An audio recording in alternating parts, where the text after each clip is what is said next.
ആമേൻ. കർത്താവേ, നിൻ്റെ ഉന്നതമായ നാമത്തിന് സ്വസ്ഥം ചെയ്യുന്നു. കർത്താവേ, നിൻ്റെ വിശുദ്ധ പൗരോഹിത്യത്തെ മഹത്വപ്പെടുത്തണമേ.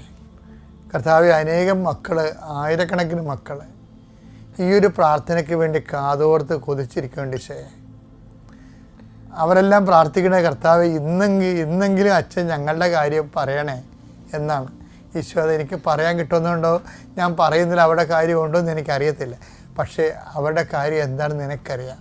അങ്ങനെ കൊതിച്ചിരിക്കുന്നവരുടെ കാര്യങ്ങളുടെ മേൽ ദൈവമേ ഇന്നൊരു തീരുമാനം ഉണ്ടാകണമെന്ന് പ്രാർത്ഥിക്കുന്നു.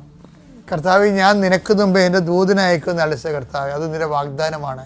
ഈ പ്രാർത്ഥന കൂടുന്ന മക്കൾ ദൈവത്തിൻ്റെ സാന്നിധ്യം അവരുടെ ജീവിത മണ്ഡലങ്ങളിലും ജീവിതയാത്രയിലും ഇന്നവർ ഇടപെടുന്ന ഓരോ വിഷയങ്ങളും അനുഭവിക്കാൻ ഇടയാക്കണം പ്രാർത്ഥിക്കുന്നു. കർത്താവ്, ശരീരത്തിലുണ്ടാകുന്ന രോഗങ്ങൾ പലതരത്തിലുള്ള ഡയഗ്നോസൊക്കെ കഴിയുമ്പോൾ ഇന്ന രോഗം ഉണ്ടെന്നൊക്കെ കേൾക്കുമ്പോൾ പേടിച്ചിരിക്കണവരുണ്ട് ഈശോയെ. അവർക്ക് പോയി പണി നോക്കാൻ പറയണം ഈശോയെ. ഒരു പേടിക്കാൻ ആവശ്യമില്ല. അന്തിമ തീരുമാനം കർത്താവിൻ്റെതാണ് എന്ന് ബോധ്യം കൊടുത്ത് അവർക്ക് ധൈര്യം കൊടുക്കണമെന്ന് പ്രാർത്ഥിക്കുന്നു ഈശോയെ.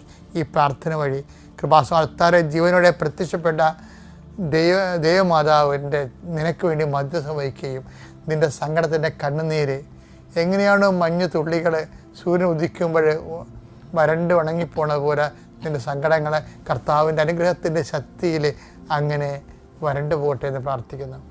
എൻ്റെ കർത്താവിൻ്റെ ഉന്നതമായ നാമത്തിൽ സഭയുടെ അധികാര സാമ്പത്തികമായ മേഖലകളിലെ വസ്തുക്കൾ വിറ്റുപോകാനും അതുപോലെ സ്ഥലങ്ങൾ വിറ്റുമാറാനും ഓരോ ആൾക്കാർ ഉള്ളത് വിറ്റിട്ട് വലിയ കടങ്ങളിൽ നിന്നും മോചിപ്പിക്കപ്പെടാൻ വേണ്ടി രാത്രിയും പകലും കടക്കാർ കൊണ്ട് പൊറുതിമുട്ടി മാതാവേ ആത്മഹത്യ ചെയ്യണമെന്ന് പോലെ ചിന്തിക്കുന്ന ആൾക്കാരുണ്ട് ഈശോയെ.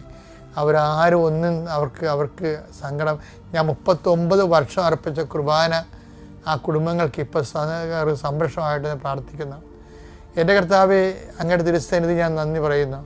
ഏതെങ്കിലും ജീവിത വിഷയങ്ങൾക്ക് വേണ്ടി ഇന്ന് വേദനിക്കുന്നവർക്കും ഇന്ന് മറുപടി കിട്ടും, ഇന്ന് ദൈവം നമ്മൾ സംരക്ഷിക്കുമെന്ന് പറഞ്ഞവർക്ക് ഇന്ന് തന്നെ മറുപടി കൊടുത്തുകൊണ്ട് കർത്താവേ അവരങ്ങ് ഉറങ്ങണമെമ്പോൾ അവരുടെ ജീവിതത്തിൻ്റെ കാര്യങ്ങൾ ഏറ്റെടുക്കണമെന്ന് പ്രാർത്ഥിച്ചുകൊണ്ട് നിത്യം പിതാവും പുത്രനും പരിശുദ്ധാത്മാവും സർവ്വീശ്വരൻ എന്നേക്കും ആമേൻ.